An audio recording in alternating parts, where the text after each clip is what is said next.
Harvest kami ng dragon fruits. Kunin na po namin yung dragon fruits namin. Ay, kinakain na ng ibon. Ayun.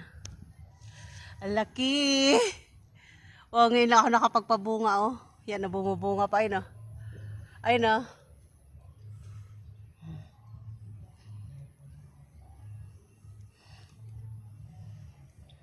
Guys. Harvest po. Harvestin ko na po. Ayan.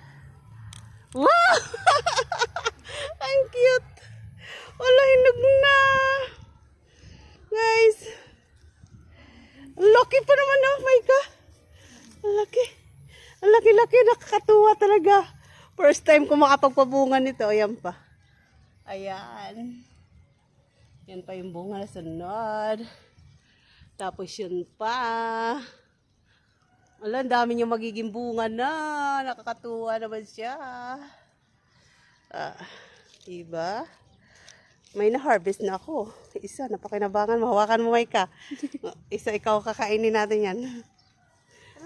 Maano na siya, oh. Ngay, tapos kukuha kami talbos ng kamote. Lagay ko sa Talbos?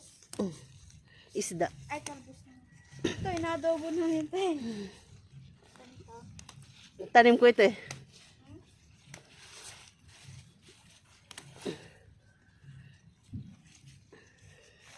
Ilalagay ko po ito sa isda. Magsisig ako ng talaki ito.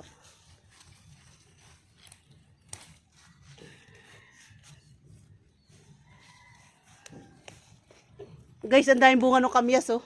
Kaso maliliit pa. Ayan. Parang sa baba pa lang. Ang daming bunga. Ta. Ayan.